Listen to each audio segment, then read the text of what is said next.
I've never been on a podcast before, so as far as I'm concerned, you guys are doing excellent. Thank you. Okay. One, two, three. Yay. I saw Skylines and I actually kind of like that idea.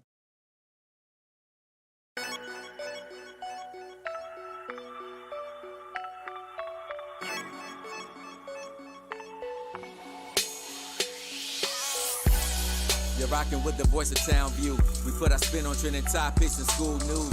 Thought-provoking, insightful, we speak the truth. We do it for all ages, not just for the youth. Listen close, you might learn something. Or laugh so hard, you split your side of something. Live stream a podcast. Whenever you tune in, it's sure to be a blast. Let's be honest, you don't want to miss that. Content so real, you're going to want to run it back. We keep you entertained while making an impact. Want foreign announcements? Well, this is not that. Sports, pop, culture, political. Whatever you like, we got you covered, bro. It's a movement more than just a show. It's KSBM Radio.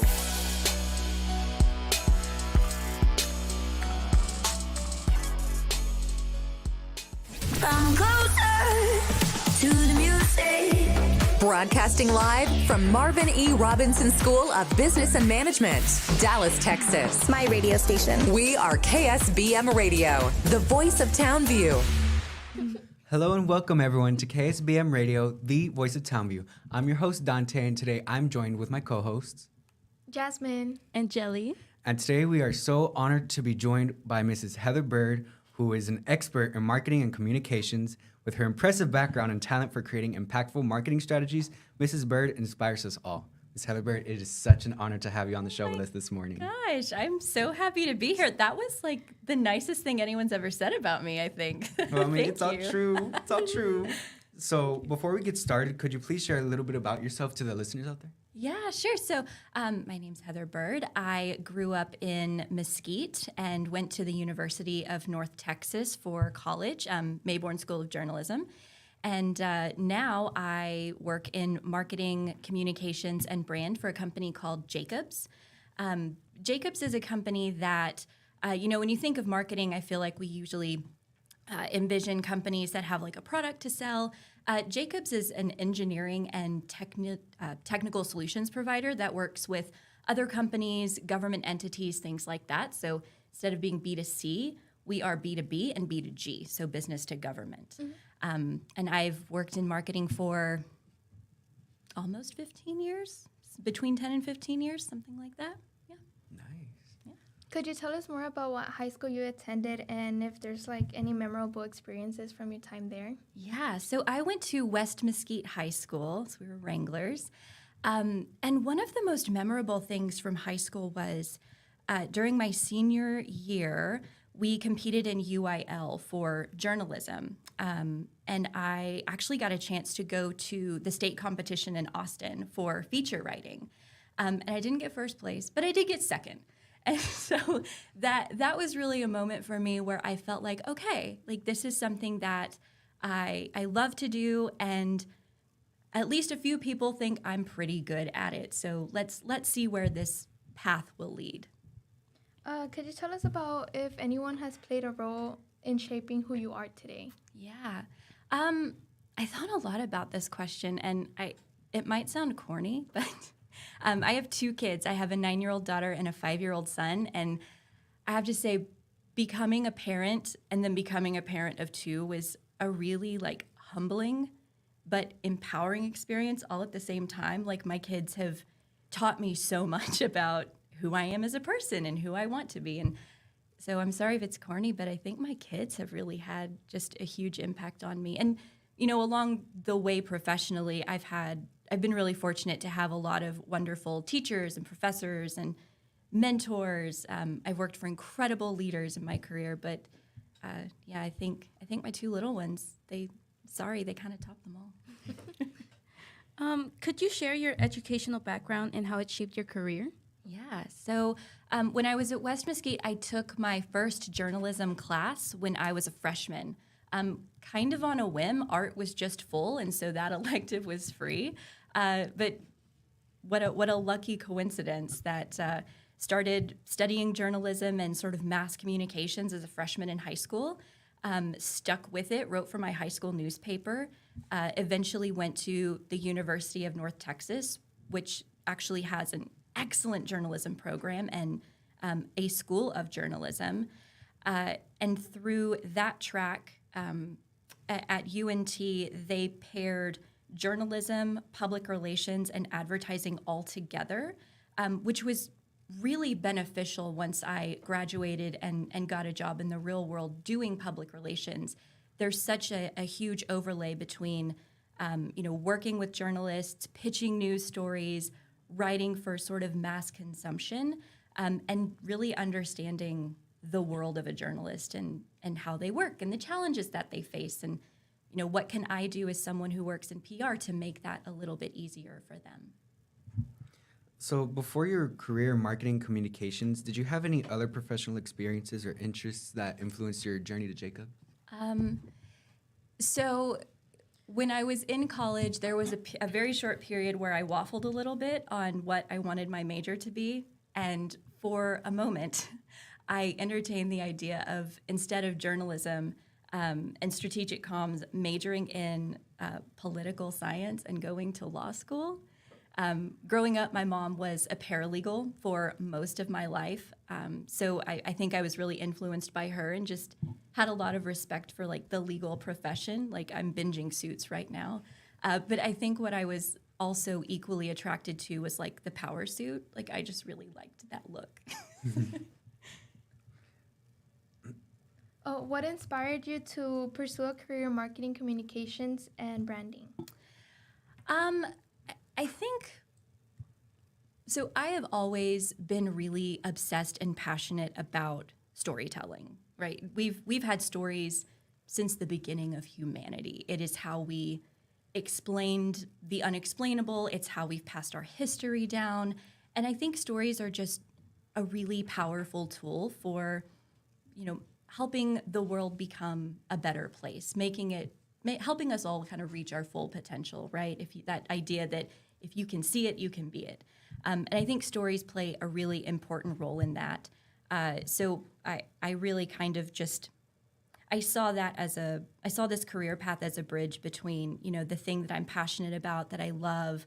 I am an avid reader, like I'm reading all the time.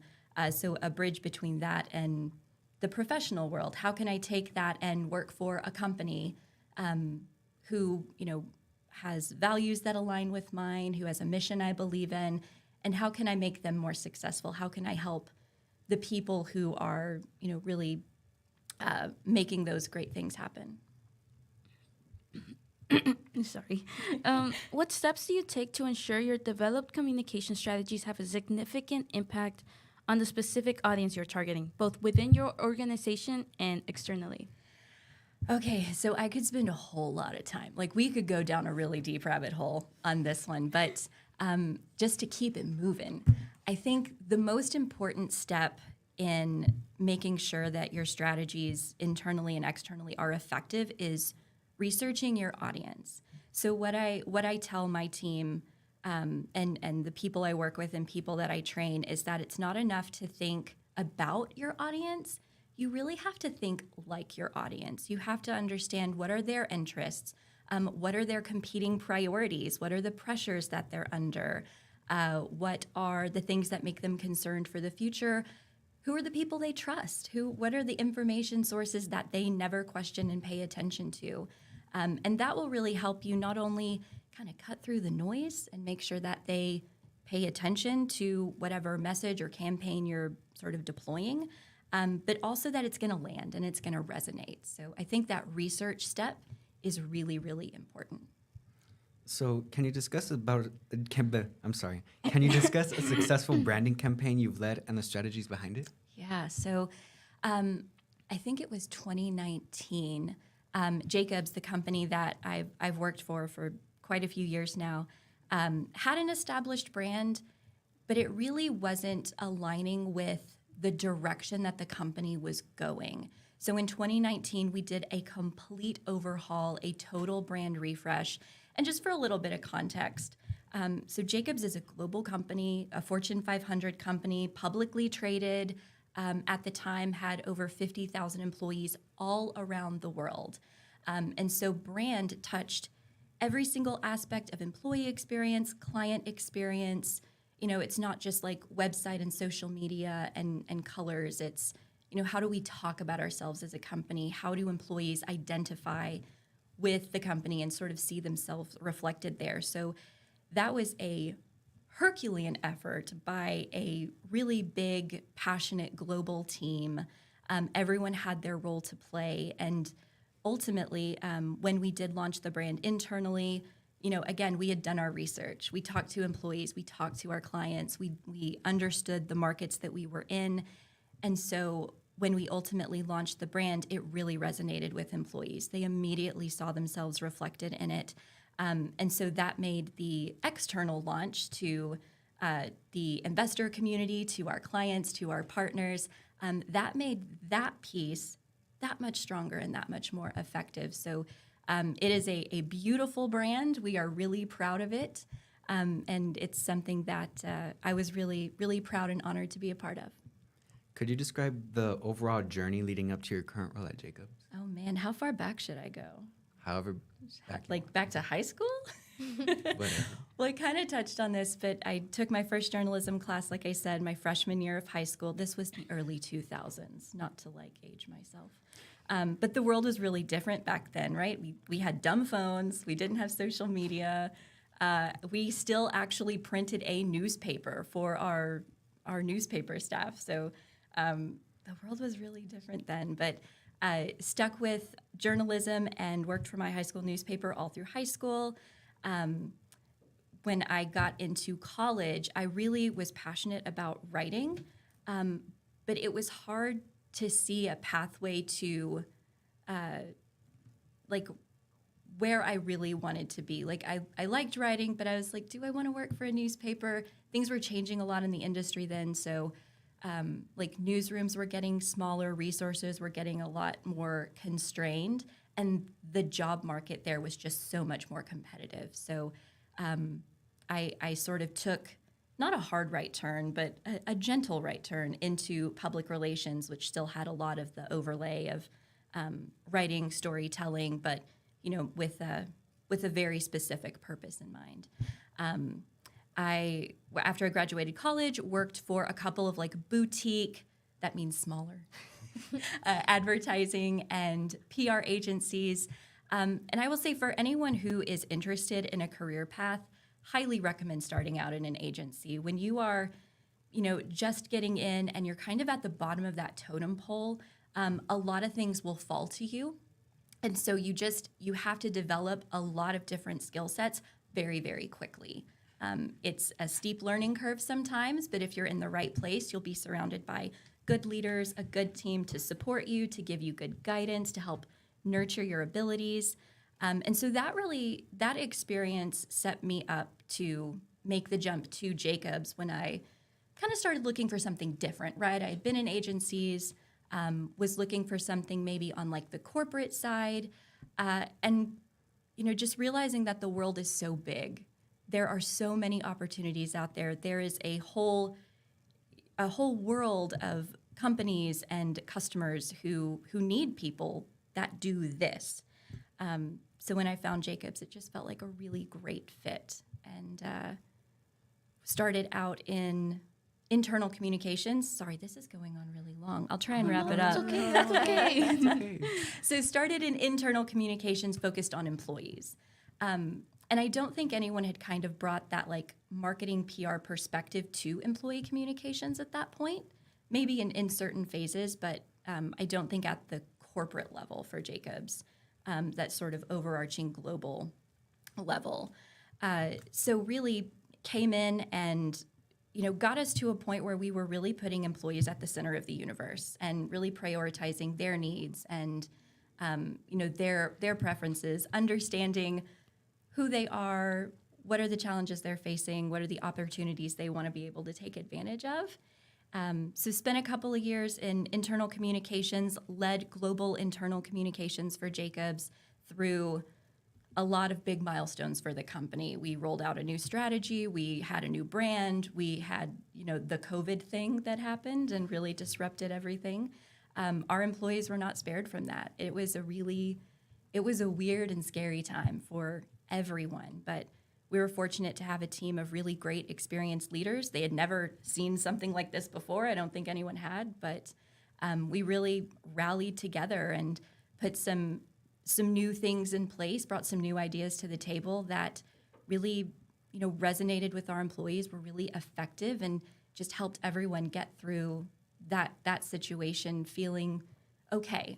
If you weren't feeling okay, maybe you were feeling a little better than okay. Hopefully that was the goal anyway. But so spent some time in internal communications, and then around the 5-year mark, I kind of got that itch again where I was like, okay, I've been doing this for 5 years. It's been a great ride, but what else is there? Is there something more that I could be doing? I had done, a lot of good focused employee communications, but hadn't really used like my PR skill set in a while. So the position in the part of the business that I am in now, which focuses on like government services, so Department of Defense, Department of Energy, NASA, some of their counterparts in like the UK and Australia. The person who held this position before announced her retirement. And she was a great colleague. I had worked with her really well for a couple years, so I reached out. That's one of the reasons why it's so important to have mentors and people who you trust everywhere you go. I felt really comfortable to reach out to her and say, hey, what can you tell me about your job? We've worked together for a while. Do you think I would be a good fit? And she wholeheartedly supported, which I was so grateful for. And so, still had to go through the full interview process. We had some great candidates, but I was really proud and grateful at the end of the day that I got to step into this role. I think that's the full journey. Sorry. No need to apologize. It's fine. It's okay. When you've been doing this for like over a decade, you just kind of amass the stories to tell. Sorry. I just wanted to ask, what difference did you notice moving on from boutiques, you said, to a large 500 Fortune company like Jacobs? Yeah. So that it is night and day difference. It is a completely different world. So in agencies, you've got everyone's part of multiple teams supporting multiple clients.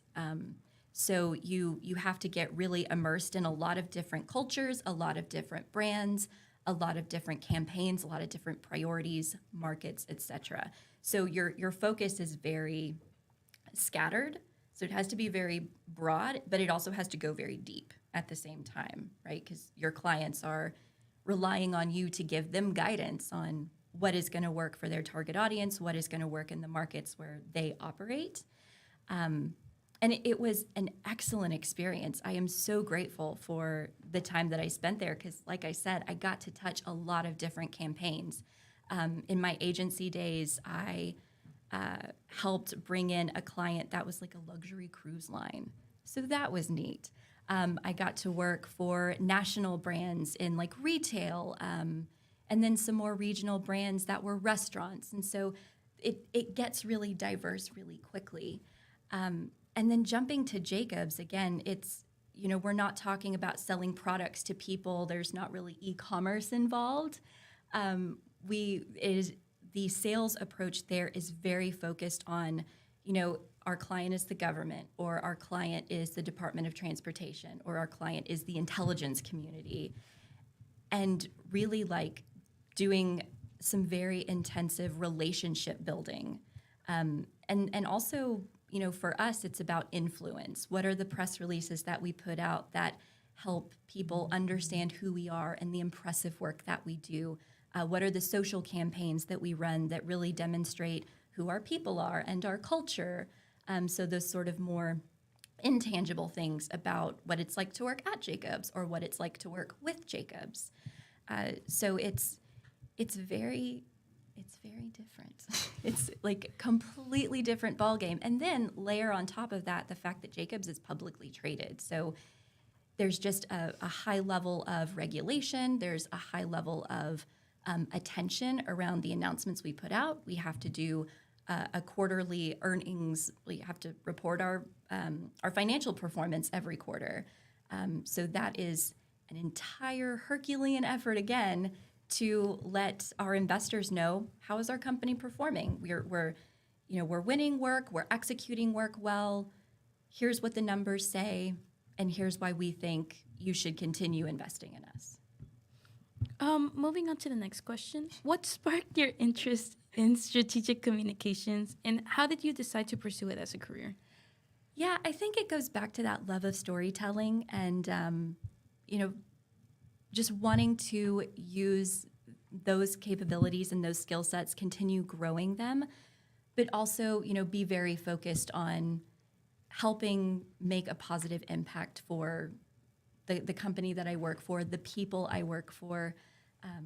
I think I just really liked the idea of using my skills to be part of something bigger. So, could you share a particularly challenging project or situation you've encountered in your role and how you navigated through it? Oh, I will say, I think overall, one of the toughest things about, going from being someone who is sort of an individual contributor, like I write the things, I make the social posts, and then switching over to being a leader and having people who report to you, who are looking to you for guidance, for strategy, to solve problems, to remove barriers.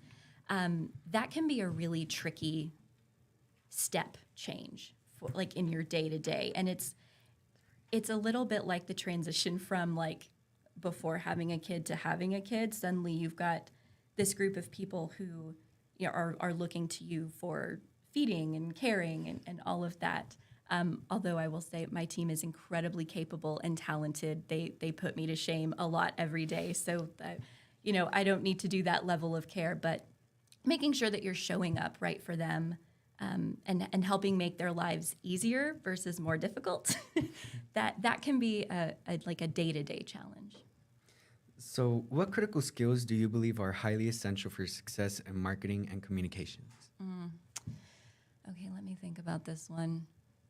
I think it's not so much like the actual skills of like writing and how do you create a strategy and how do you create a comms plan. Like there are a million really great ways to do that. But I think the skill that I have found most helpful for me is that I am really comfortable with being uncomfortable.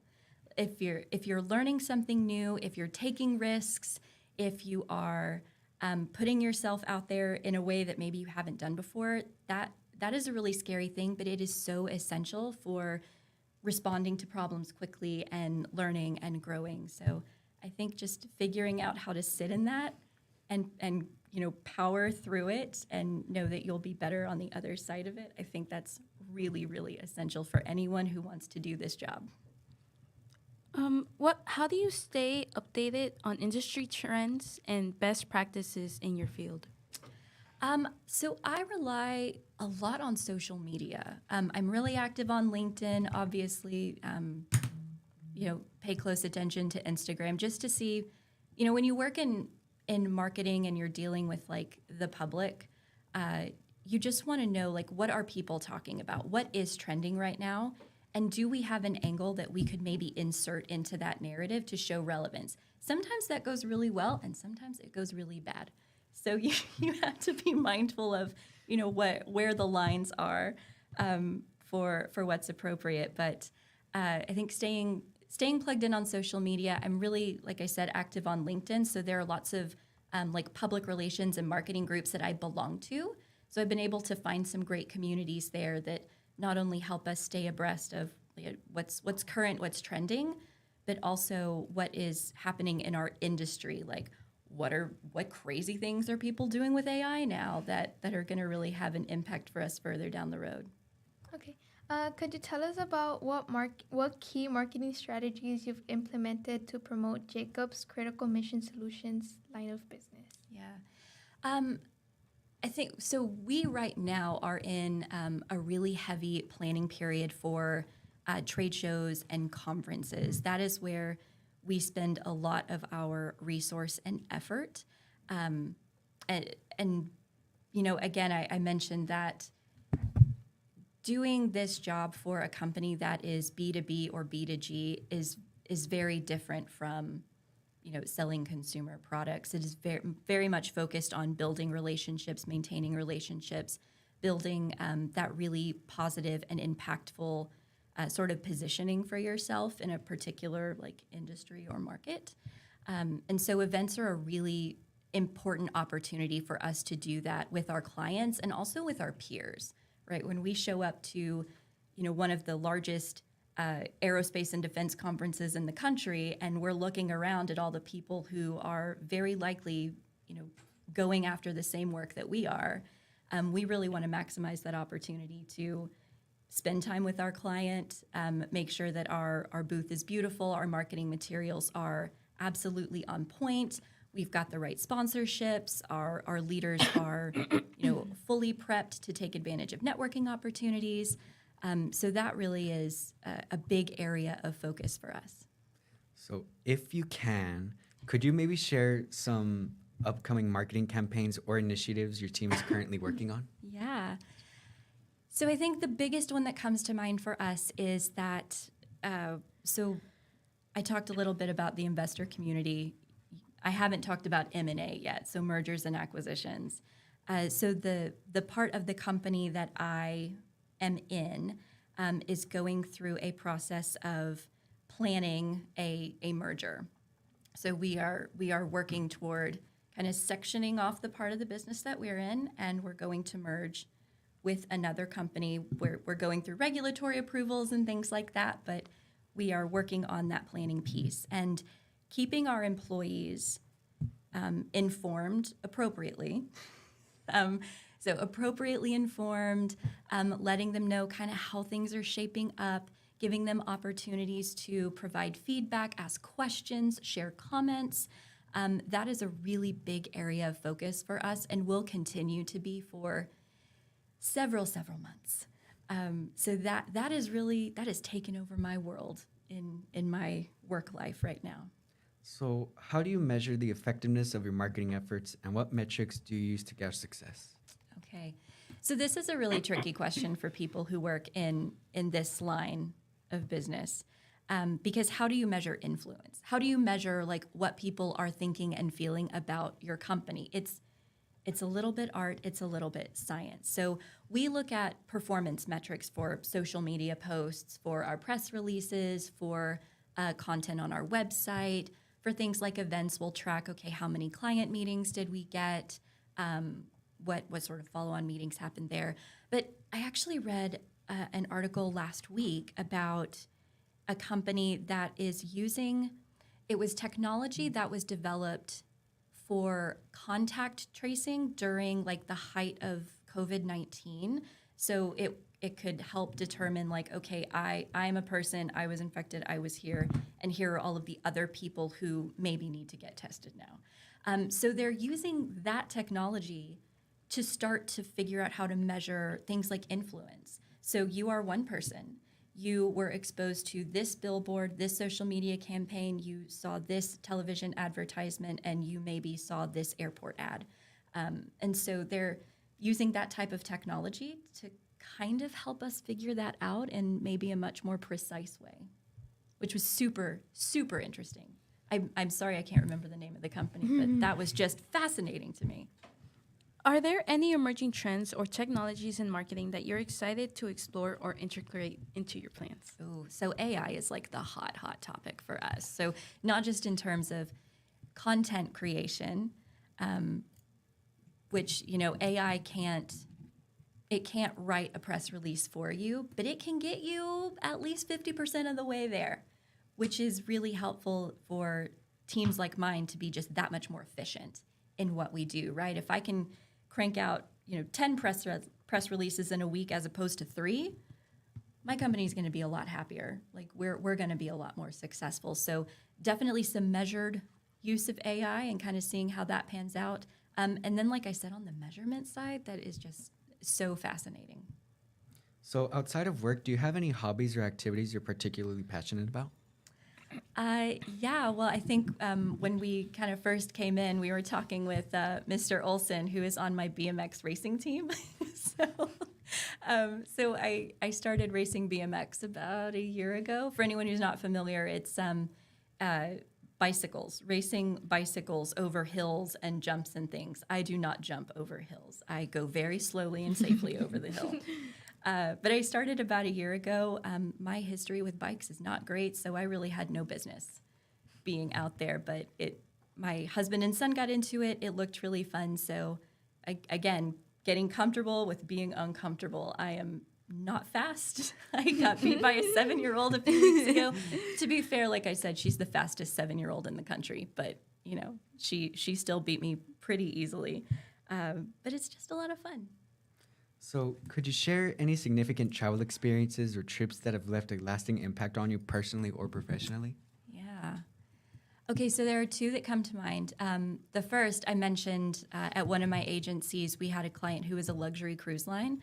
So they sent one of my coworkers who was on my team and myself to Alaska. And that was really neat.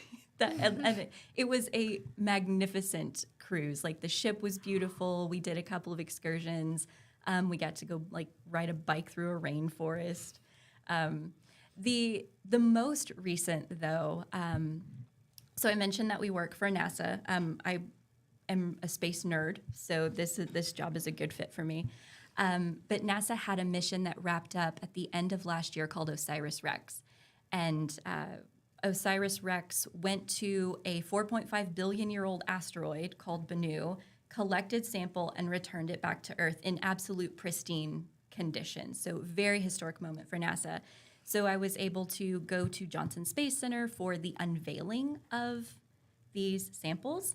And that was really neat, but they really did a great like social media day where they had influencers from the space community, from Houston, where Johnson Space Center is located, and then they invited us as one of NASA's like prime contractors. They invited us to send myself and another person to go participate and be like a social media influencer for a day. And I was, I'm a millennial. I can do social media. I'm not at the social media influencer level, right? I don't have a ring light and a setup in my house. So I was very nervous about that. But according to our social media director, my content came out great. And we were really proud of it. So that was neat. Being a part of NASA's, like one of their main contractors, like what kind of experience do you have with that? And like, did you think it was really cool when you first got into it? Oh no. Yeah, absolutely. I still like kind of pinch myself sometimes that we get to be so involved. And like I work with literal rocket scientists. I mean, that's pretty cool. And now the missions that we support for NASA are so broad. So we've got rocket scientists, right? We also have people at Johnson Space Center who work in the labs where all of the samples from all across the solar system are stored, and they manage those and they keep them safe. We create equipment for the International Space Station. We build like parts for satellites, and so there's, again, we could go really deep down a rabbit hole if we wanted to, but it is just such a fascinating piece of work and so inspiring. And when you look at the broader company, Jacobs, that I work for, there's a whole other side of the house that does like critical infrastructure. They build highways and airports and not marinas, but like ports for ships and buildings. And they build like facilities where like pharmaceuticals are made, like life-saving drugs. So it really is fascinating. What advice would you give someone starting a marketing and communications career? Oh man, that's tough. Okay, let me think about this. So we talked a little bit about, if you're just starting out, agencies are a great place to go to just get a lot of exposure to different aspects of marketing and communications and branding. But I think overall, it's really, I think my advice is like to know yourself and know, and like there's no pressure to know yourself 100% right now, right? Like you guys are seniors? Are you all seniors? Okay. you've got a long road ahead to like self-understanding. And throughout that time, there's a little bit of trial and error. You'll realize what you don't like, because you'll see that, oh, wow, I actually don't like that. And that'll help point you to the things that you really are passionate about and the things that you're good at. That's really important too. But overall, I would say to just be resilient. Be resilient. You can do anything. As long as you stick to it, there's nothing that you can't accomplish. So transitioning onto some fun questions. If you could have any superpower for a day, what would it be and how would you use it? So only get it for one day? Yes, just for a day. Okay, if I could get through my entire to-do list in one day, that would actually be so amazing. Valid. Yeah. If I could have it for more than one day, I would want, so I don't know if anyone remembers Ted Lasso. Okay. Oh, great. Okay, I see one nodding head. I don't feel that old. So Ted Lasso is a show on Apple TV, and the main character, Ted Lasso, had this incredible ability to like assess a situation and immediately know exactly what it needed. He was like the ultimate TV sitcom dad. So I would love to have that superpower and just be like solving problems, like making people feel great left and right. If you could teleport to any place in the world right now, it could be the White House, it could be Antarctica, where would you go and why? Oh, I can't think of anywhere else I'd want to be right now, actually, rather than right here. We're so flattered. It's true. You guys have been wonderful. Thank you. If you were to win the lottery today, like no certain amount, like the highest like you could win in lottery, what would you do? What would you buy? I think the first thing I would buy would be something super boring, like pay off my house or something lame like that. But I've always kind of known in my heart, if there was ever a time where I had an opportunity to like create a scholarship fund for kids who, you know, maybe financially college is looking kind of iffy, and just kind of reach back and give them that lifeline, that's 100% something I would do. Okay, moving on to my final question. Oh, gosh. Imagine you have a time machine and can return to give your teenage self one piece of advice. What would that advice be and why? Oh, man. So I don't think I'd have to travel back to give myself advice because I had a great teacher who gave me this advice. But my senior year of high school, I was really struggling to figure out how I was going to pay for school. Like it was a challenge.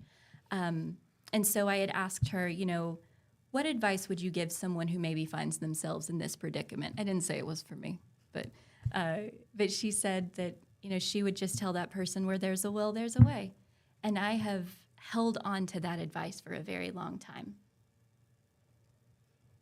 Okay. Well, thank you so much for joining us today, Mrs. Heather Byrd. Your insights into marketing and communications have been invaluable, and we're grateful for the opportunity to learn from your experience and expertise. Well, thank you so much for having me. Personally, I am also very thankful that you're here. It was amazing learning about NASA. I forget how to say it. NASA. You're doing great. Yeah, Thank you. As we wrap up today's show, we want to remind our listeners to stay tuned for our upcoming episodes featuring more exciting guests and thought-provoking conversations. To all our listeners, thank you for tuning in. Keep shining bright.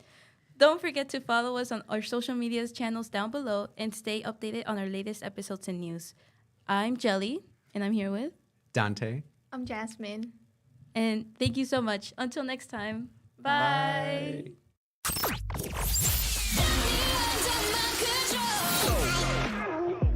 Thank you for listening to KSBM Radio, the voice of Townview. My radio station. We hope you enjoyed the great content and great discussion, all from a student's perspective. Make sure to follow us on Twitter for the latest updates at KSBM_TVT or on Facebook at KSBM Radio. Add them on Facebook. Check them on Facebook. Take care.